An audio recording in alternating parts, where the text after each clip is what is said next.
afternoon, everyone. It's great to be back with all of you. It's good to see you, good to be in this room. I'm glad everybody showed up today. Let's get back to work. We're going to begin with a few scheduling announcements. Tonight, as you all know, at 9:00 p.m. Eastern, President Trump will deliver a major address to the nation on protecting the integrity of our elections, and we encourage every American to tune in. On Friday, the president will travel to New York City to attend a FIFA reception at Trump Tower, followed by his attendance on Sunday at the FIFA World Cup between Spain and Argentina. His attendance will cap what has been the most watched, most secure, and most successful World Cup in American history. This is a fitting conclusion to a tournament that showcased America's ability to host the world on the grandest stage. Turning now to the economy. Tuesday's CPI report confirmed what President Trump predicted. Prices are falling, and this administration's economic policies are working. Inflation dropped 0.4% last month, beating expectations and marking the largest monthly decline in more than 6 years.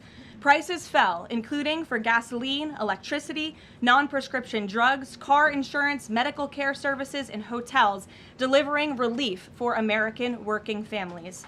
We also saw real weekly earnings rise in the month of June.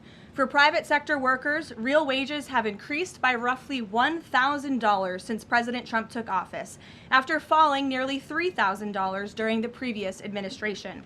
This is real progress made possible by the president's pro-growth economic agenda. There is still more work to do, no doubt, which is why President Trump remains laser-focused on lowering costs and raising wages for working families across the country. Just last week, Walmart and Sam's Club announced they will be lowering prices on thousands of items in their stores across the country.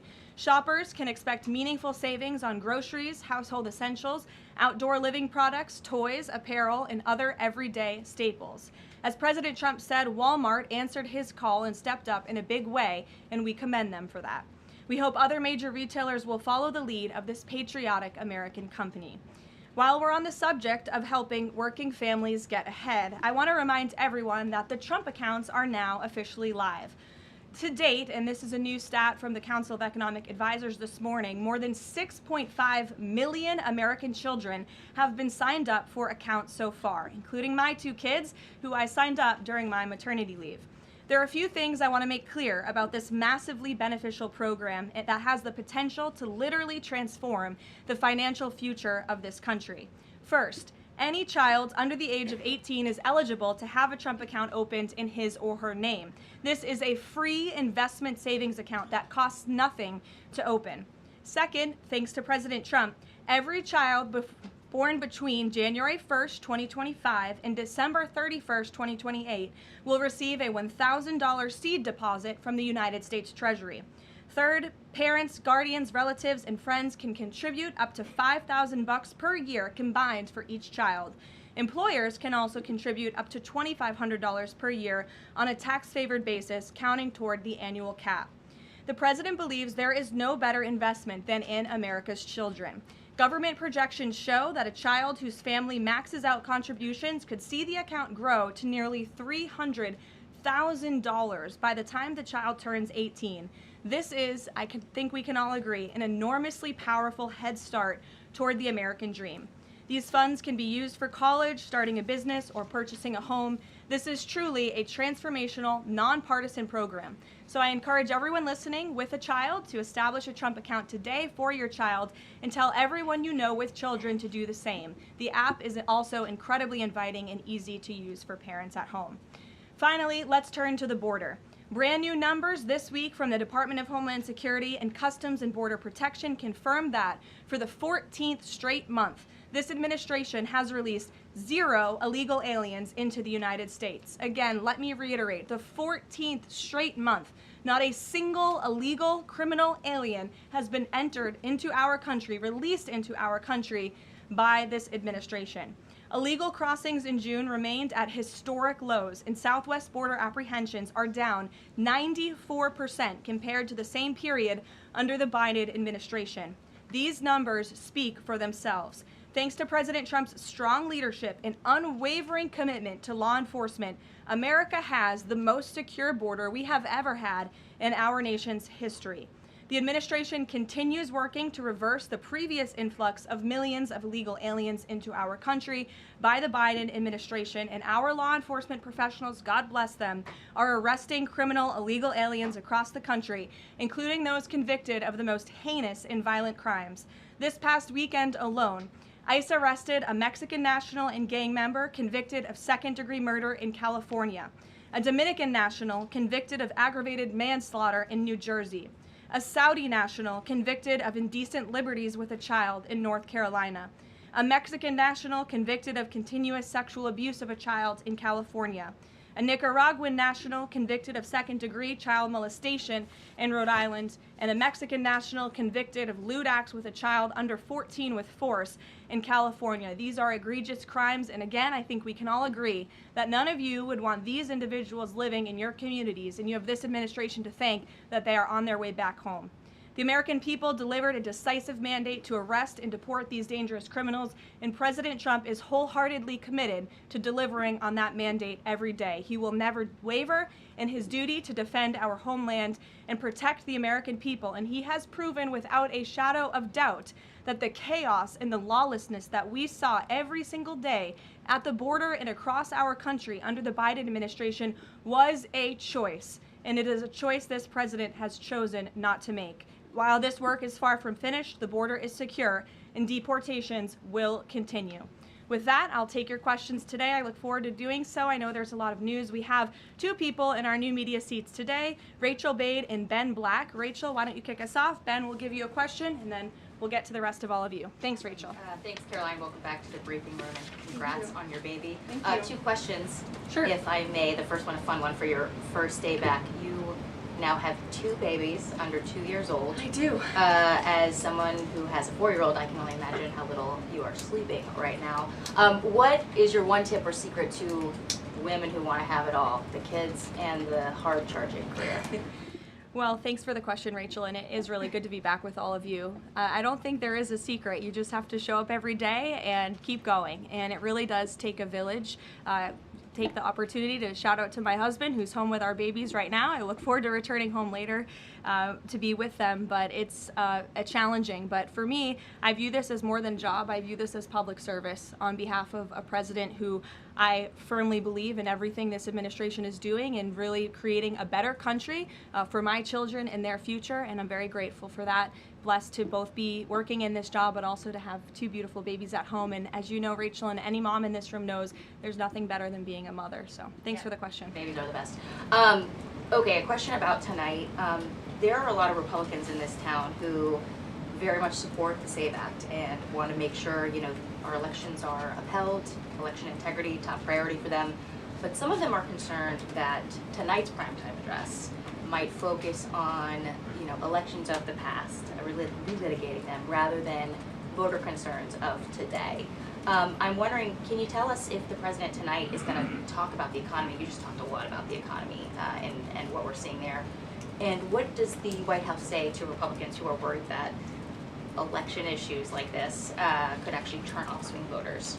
Well, a few things. I would encourage everyone to tune in tonight. I've seen a lot of reporting and frankly misreporting about what the president will say. I think the American people will be relieved to hear what they are hearing from the President of the United States and his commitment to transparency and the focus on the integrity of our elections tonight. I think all Republicans and Democrats should recognize this should be a nonpartisan issue. If we don't have safe and secure elections in our country, we cannot have a country. It is a vital part of our democracy, of our constitutional republic. The president will be speaking about that tonight. And in addition, at the very same time, of course, he is working on all of these economic issues that the American people have at home. I just read to you the latest inflation numbers are looking good, the best report in 6 years. The president, Republicans and Democrats and all Americans have this president to thank for the largest tax cuts in American history, which every Democrat on Capitol Hill voted against. You have this president to thank for the Trump accounts for our children and securing the future of the American dream. So this president is doing a lot, but obviously safe and secure elections are a true tenet of our constitutional republic, and the president will be speaking about that tonight. Thank you. And Ben, please. Hey, so I'm from England. I've been following the World Cup all around, absolutely loving it. Unfortunately, we got knocked out last night, so I'd love to I'm ask sorry a for favour. the loss. I'll skip over that. Tough day for you today. Yeah, it's all good though. But I want to know, so all these football fans coming to America, absolutely having a great time. I've had an amazing time. What do you want these football fans to take away from their time in America? Sure. Well, I'm so glad you enjoyed your experience here in our country, and sorry for the loss. We look forward to the final match on Sunday, and I know the president looks forward to attending, but I think the world saw that this president and this country is able to put on the greatest show in sports in the world. And we are a kind people, we are hardworking people, and we have the best country on the planet. And I know I've loved seeing the videos from foreigners from around the world who have traveled to the United States and have been quite surprised about how lovely and enjoyable the United States is. I don't think we get enough credit from the international media around the world, but we encourage everyone to come and experience America for themselves. So thanks for being here. I've absolutely loved it. And safe travels home. You're welcome. Caroline. Garrett, Caroline, welcome back. good to see you. Likewise. To the degree that this speech tonight is about elections past, not elections upcoming, the 2020 election has had dozens of recounts, lawsuits, audits. 2024 election widely believed to be safe and secure. There's not really any question about that. I think a lot of people look at Because this. it was too big to rig. Well, I think a lot of people look at this There's a and massive wonder. amount of votes for this president. That's why he's in the Oval Office right now. No one disputes that. And there were a significant amount of votes for Joe Biden, who won in 2020. I mean, I think the question is, why is the president unable to let this go? Well, first of all, Garrett, I think part of the problem is that the media has refused to acknowledge that tens of millions of Americans across the country share the concerns of this president about the sanctity of our elections. And your premise of your question, you're jumping ahead to a conclusion in this speech before even hearing it yourself. I think that everyone should tune in tonight, including the people in this room, and you should report on the president's speech and the findings that he is going to reveal in this speech with a little bit of honesty and a little bit of integrity, because it will shock you if you have an honest eye listening to the president tonight, and everything he is saying will be backed by facts and by evidence that will be provided this evening. And again, Garrett, I think all Americans, Democrat, Republican, should agree that we are the greatest country in the history of the world. We should have the safest and most secure elections in the history of the world. And what the president will be speaking about tonight will show you that perhaps that is not the case, and we need to make some adjustments moving forward, including the Save America Act, as Rachel pointed out, is a key legislative priority for this president on Capitol Hill, and he wants to see all senators and members of Congress voting in favor of the Save America Act, because it's crucially important as we move forward. Aisha. Hi, Caroline. Welcome back. And Thank I'm you. assuming the pink is for your baby girl. You know, I didn't think that, but I guess it is now. Thank you. Yeah. We've talked a little bit about what the president might say tonight, but the other question is, who is running the teleprompter tonight after this report that the other guy is now under investigation for making money off of reading the president's speech? Obviously, I'm aware of the report. The president is too. I spoke with him about it. He believes it's deeply unfortunate and frankly a disgrace. And the individual that was cited in that report is complying with the CFTC but has been put on paid administrative leave. So there will be a teleprompter operator tonight, of course, but it will not be the one, unfortunately, in that story. One more on Iran. The Vice President, JD Vance, went on this podcast with Joe Rogan yesterday, talked about Israel, in which he said that there are some people within their system that we know beyond a shadow of a doubt who are manipulating and trying to change American public opinion to keep the war going on indefinitely. Does the president agree with that statement? I think the president would certainly agree that, yes, foreign countries certainly do try to persuade American public opinion. There's no doubt about that. I think it's just a basic fact. Ed. Good to see you, Caroline. Following up on the teleprompter and then one on tonight's speech, what steps is the White House taking to ensure something like that doesn't happen again? Well, the White House has extremely strict ethical guidelines with respect to issues like this, and as I just told you, this individual will no longer be here. He'll be on paid administrative leave. I'm sorry, without pay. The administrative leave is unpaid, to be very clear. That was a decision by the president, so I think that speaks for itself. On the concerns about the election, will the president accept the results of November's elections? Look, Ed, you should tune into the president's speech tonight before you jump ahead to conclusions about what's actually in the speech. Again, I've seen a lot of reporting and misreporting about what the president will say. We hope CBS will take the speech, and all Americans should take it. Okay, but I'm not presuming anything. I'm just asking will he accept the results? Caroline, two questions on the Trump account. First, following the birthright citizenship case, is there concern that babies that are born to illegal immigrants here in the United States are not excluded from these accounts? And also, since the $1,000 per child from the Treasury seeds these accounts, can you assuage concerns from those who feel this is wealth redistribution? I would certainly not describe it as that. As you know, this was an incredible private-public partnership. We had incredibly generous Americans, Michael Dell, and many others who contributed to the fund for the Trump accounts. So that money will then be passed along to America's children, which I think is a great thing that all Americans from all political persuasions can agree upon. With respect to your question on birthright citizenship, I think the president has made his view and the White House has made our view on this case quite clear.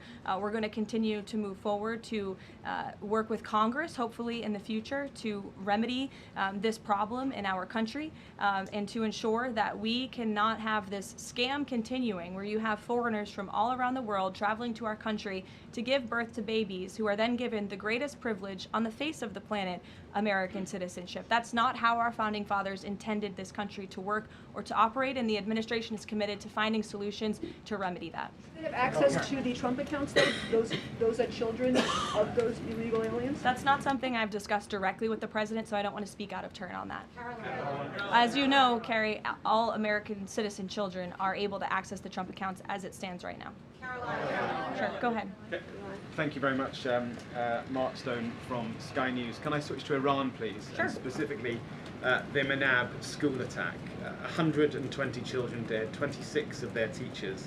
A Sky News investigation released today points to all this being a tragic mistake by America, by the US military. So could you explain, please, why the president is repeatedly saying it wasn't America, when he hasn't actually, he says also that he hasn't even seen the report? I can't speak to the Sky News investigation respectfully because I have not read it. All I can speak to is what the president has said as I speak on his behalf, and the investigation continues, and we would defer you to the Department of War for further questions on it. Do you mind following up, if I may? Sure. I just want to My understand. answer's not going to change. I just want to understand why he consistently says it wasn't us, we didn't do this, when all the evidence and indeed the preliminary report, and we've spoken to a military insider who says this was human error. Well, that's the president's opinion, and at the very same time, he has said the Department of War is investigating the matter, and we would defer you to them for any questions with respect to the investigation, which obviously has not been released yet. I would defer you to them for further questions on it. But there's been, I think the president feels that way because he knows that our military always acts in good faith and absolutely never targets civilians or children, unlike the other side of this conflict, Iran, who is well known for killing women and children and innocent people in their country for a very long time. So you should focus on that in your reporting. Daniel. Thanks, Caroline. Welcome back. Another World Cup question, much as it pains me. President Trump had some harsh words for Spain at the NATO summit last week about their spending. Does that mean he's going to be supporting Argentina Sunday? Danny, it is a really good question, and I'm disappointed in myself for not asking the president before I came out here, knowing you would probably ask. I haven't talked to him about it, but we'll get you an answer on that. You're welcome to ask him yourself at some point before the game. I'm sure you'll see him, and I'm sure he'll have a fun answer for you on it. Sure, in the middle. Go ahead. Sure, Jasmine, go ahead. Thank you, Caroline. Welcome back. Thanks. Back on the teleprompter issue, Notice reported earlier this year that Kalshi was inaccessible on the Wi-Fi that journalists here at the White House have access to. Are staffers back in the West Wing and other parts of the EOB, et cetera, do they have access to Kalshi and Polymarket on their Wi-Fi? On our work computers? Yeah. Honestly, I've never tried, so I don't know. But I'm happy to go try and get you an answer on that. Another question, Caroline. In the back, Reagan. Sure. I just wonder, are Jasmine, there go other, ahead, and then Reagan, go. Are there any other White House staffers or people within the administration who are suspected of also placing bets on Kalshi or Polymarket or other things with some of this privileged information? Not to my knowledge, not that I've been made aware of. And as you saw, I think this played out exactly how it should. Kalshi notified the CFTC of suspicious activity. They investigated that, identified the individual, and he will now no longer be working at the White House. So I think that answers all the questions on this matter. Reagan. Caroline, I have a question for you on the Save America Act and Sure. Senator Graham, and then a quick question on Iran. Sure. Trump said in one of his final conversations with the late Senator Graham that he was talking about the Save America Act and that he felt like they were in a great position with it. Do you anticipate that the Senate is going to be more aggressive to push the Save America Act in light of the fact that it was so important to Senator Graham so close to his death? Sure. Well, since I haven't had the opportunity, let me just express my sincere condolences to Senator Graham's staff and his family. He was beloved by so many here at the White House, especially the president, and I know that the news of his sudden passing was just tragic to all of us, especially the president, who considered him a dear friend. The Save America Act, as I said, Reagan, is of vital importance to this president, and he wants to see it move forward. I understand that Capitol Hill and Speaker Johnson are moving forward with attaching as many elements of the Save America Act as possible to the Budget Reconciliation 3.0. Here we go.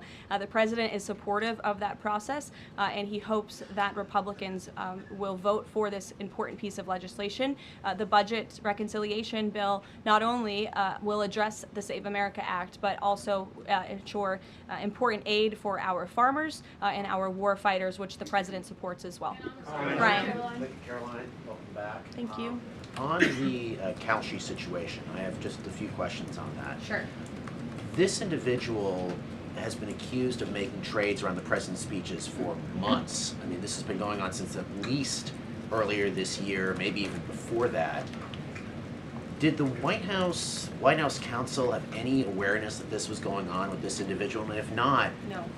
so if no, then why not? Is there any sort of plan in place to try to figure this out, to see if anyone else is doing this, or to track future people from, see if they're making these types of bets in the White House? Any discussions around that? Look, there are very strict ethical guidelines here at the White House that explicitly state not to do this, and the White House counsel's office makes that clear to all of us who sign up to work in government on behalf of the president. So I think there has been a plan in place. This individual unfortunately violated the plan, and therefore he's paying the consequences for it. I don't know why there's further questions I on just want to follow on this, but then doesn't that leave open the possibility, even though there are the rules, I mean, there's no disputing there are strict rules on this, but if there are no mechanisms in place, and then I'm not saying that there are, there should and should not be, but if there are none in place to try to track this happening inside the White House and inside the executive branch of the government, doesn't that leave it open a possibility for this to keep happening or happening again, and these result people making bets like this inside the administration? Again, there are very strict ethical requirements required by all staffers and officials here at the White House, and if they are violated, people will pay consequences for that, as you're seeing with this case. Libby. Caroline, welcome back. Thank you. I have a question about Senator McConnell, but first on Iran. President Trump has now greenlit strikes on Iran for nearly every day this week. Does the White House describe negotiations more at a standstill or essentially completely over? Well, I've spoken with the president about this as recently as an hour ago. Iran very much continues to talk to the United States of America and express that they want to make a deal with us because they are suffering devastating blows on behalf of our United States military. The reason, and this is important for the American people to understand, the reason for the recent strikes over the course of the last several days is because Iran violated the Memorandum of Understanding that we struck with them. Specifically, in the Memorandum of Understanding that they signed, they were not to fire on commercial vessels moving through the Strait of Hormuz. And unfortunately, they have made the tragic decision for them to do that. And President Trump is not going to sit by and allow these active acts of terrorism to take place in the Strait without ensuring Iran pays consequences for that, and that's what we are witnessing right now. Spoke to him about this within the last hour. I mean, does he essentially seem fed up with these negotiations? And can you explain why the American people should think that a deal with Iran would even be worthwhile at this point, given the fact that they broke it already? Well, look at how bad they are behaving. It just proves the president's initial point for launching Operation Epic Fury in the first place. Iran can never obtain a nuclear weapon. That's why he launched Operation Epic Fury. They have suffered devastating blows to their military and their economy as a result. The president is always open and willing to diplomacy. He is the peace through strength president after all. After Operation Epic Fury, the conclusion of it, we did move forward into a diplomatic phase, if you will, but unfortunately Iran has since violated that. They have expressed they still want to make a deal to the president.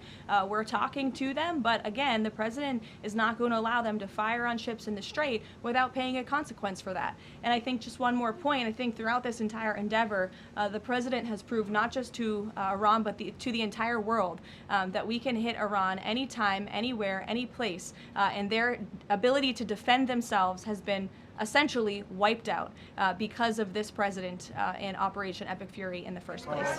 Sure. Lena, go ahead. Thank you so much. Welcome back. Thank you. 2 questions for you. If I can read 2 comments, one made by President Trump and one made by the Vice President on Iran.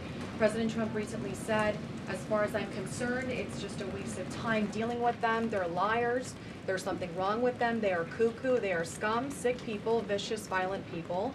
And then Vice President Vance went on Joe Rogan last night and he said, I'm very frustrated by the Americans and frankly by people in other countries who say you cannot negotiate with the Iranians. So your response to these contradictions, because I think you can understand how that's confusing for Americans with this mixed messaging. And then second question for you, at least 6 Americans are still detained in Iran. Will President Trump make this conditional, a point of condition in continuing these conversations with the country as well as political prisoners and also people that are still being executed in Iran to this day? Sure. To your second question, I'll never create a red line or a condition on behalf of the president without his blessing. I haven't heard him say that, but obviously ensuring the return of Americans wrongfully detained or held hostage all over this world remains a priority for him, and he has done so in a tremendous way over the course of the last year and a half. Americans from all over the world have returned home thanks to this president and the efforts of his national security team.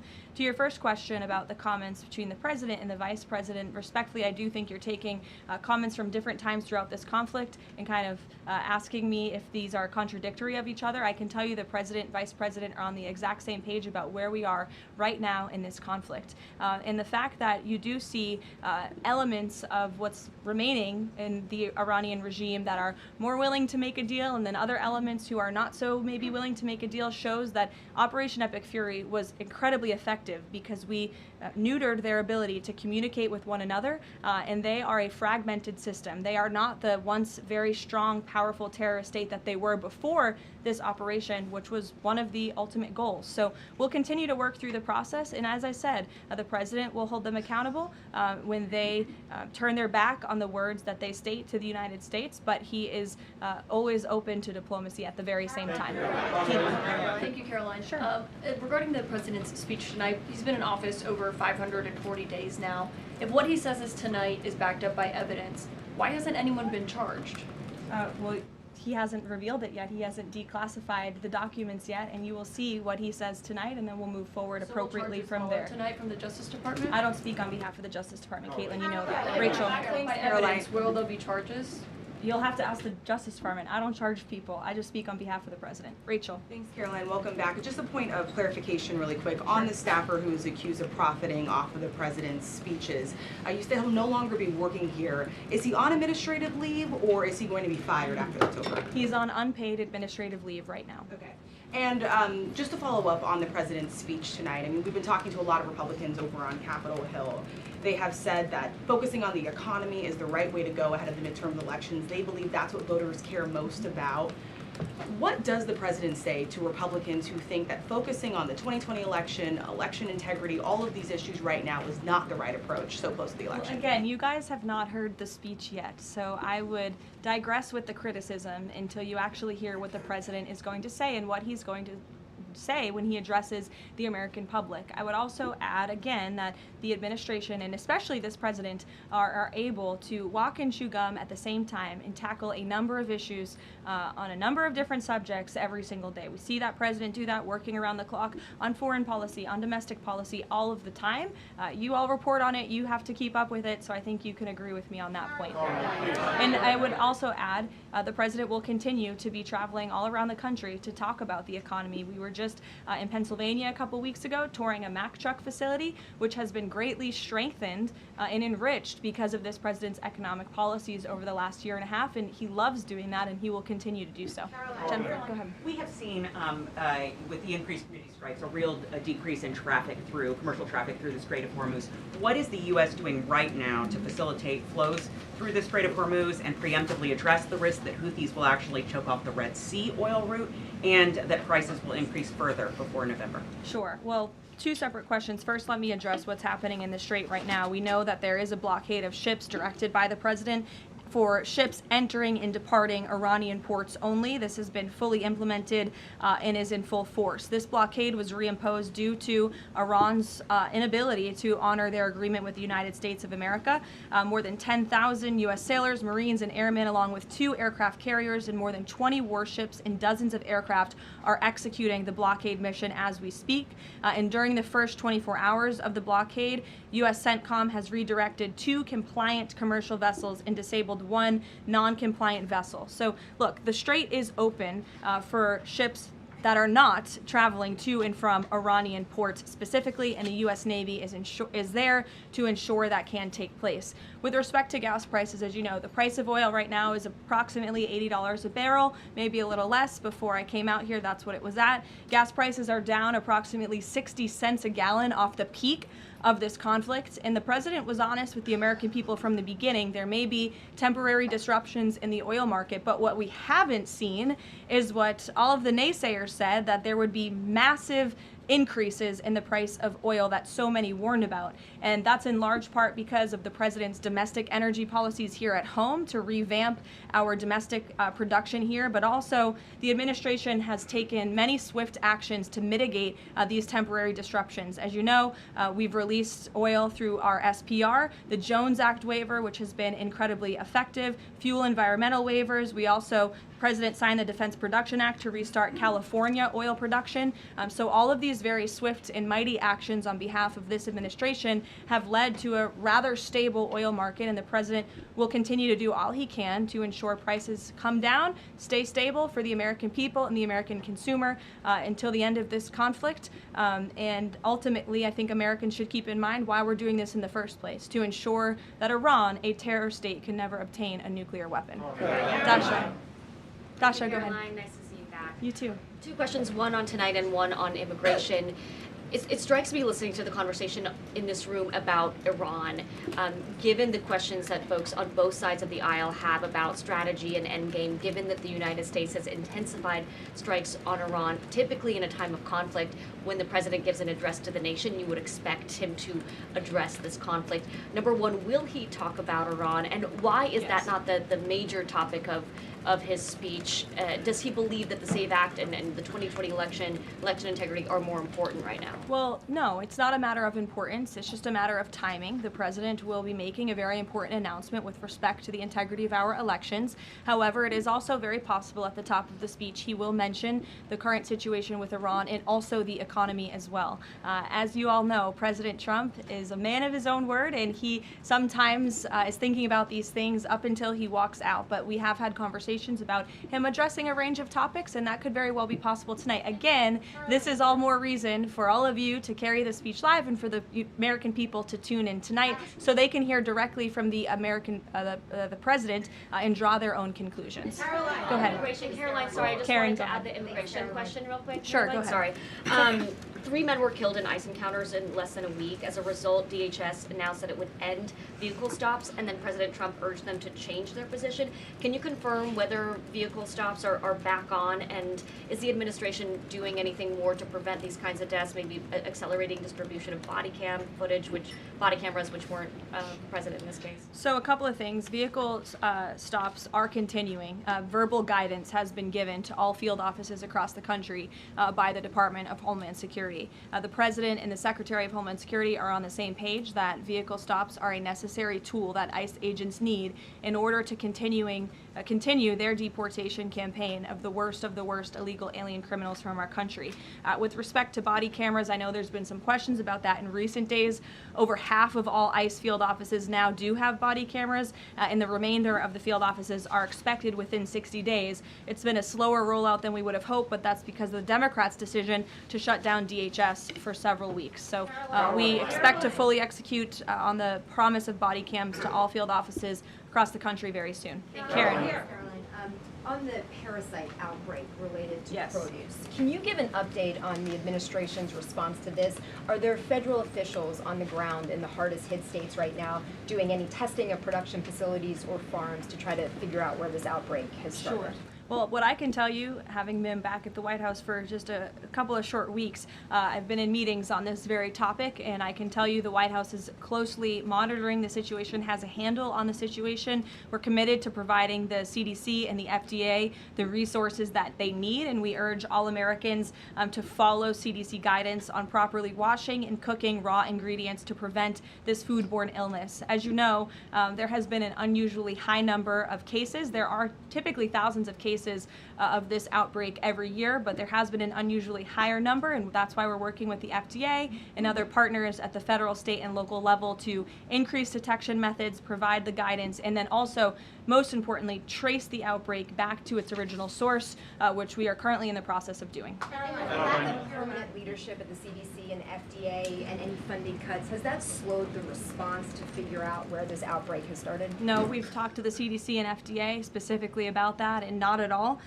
They have the resources they need to make sure that Americans are fully informed and protected from this illness during this time. Caroline, please. Caroline, welcome back. Thanks. Last year, the administration signed a critical minerals deal, mining deal with Kazakhstan for a little-known U.S. company. It was an agreement that President Trump and Howard Lutnick got tentative approval for with Kazakhstan's president in September. 6 days before the deal was signed, which was in November, the president's older sons with other partners took a 20% investment in a company related to the deal. What did the president know about his son's involvement in this arrangement, and when did he find out about it? From my understanding, Maggie, nothing. I've spoken to the president and his family about this. They would absolutely never do anything that would put the president in a place of a conflict of interest. And we have timelines to give you and to provide you, which we did to the news media at the time when this story broke, to prove that very point that I just made. Sorry, just 1 second. So the president did not learn about it until it was in the media? That was when he found out? That's my understanding of the matter, yes. Caroline, Go ahead. Thank you very Carrie, I'll much. go to you after just. Thank you. Sure. Thank you. Go ahead.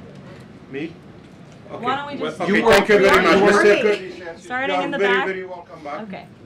Thank you. Yesterday, Iran launched a drone attack against U.S. facilities in Erbil, threatening American personnel and the Kurdistan region, one of the American closest partners in the Middle East. What is your message to those responsible? And are you staying with your loyal ally in the Middle East and at least helping them to defend itself? Who launched the attack? You're saying Iran, Yes, Kurdistan of course. region. Well, I think I've addressed that previously in saying that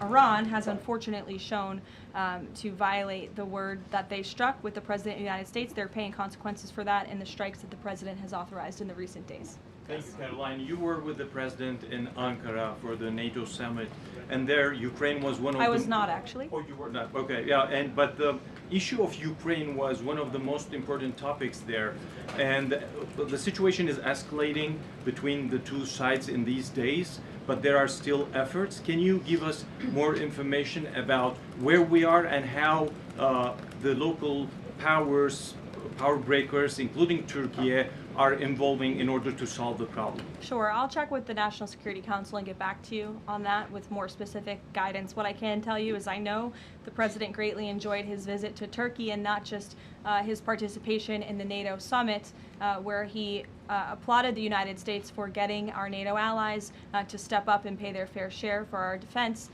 but also he greatly enjoyed his time with President Erdogan in Turkey and appreciates the bilateral relationship between our two countries. Kara. Caroline, welcome back. Thanks. Contrary to what the mainstream media is reporting, Americans that I speak to care deeply about election integrity. This is true. Why do you think the mainstream media is so fearful of tonight's speech and anything to do with election interference?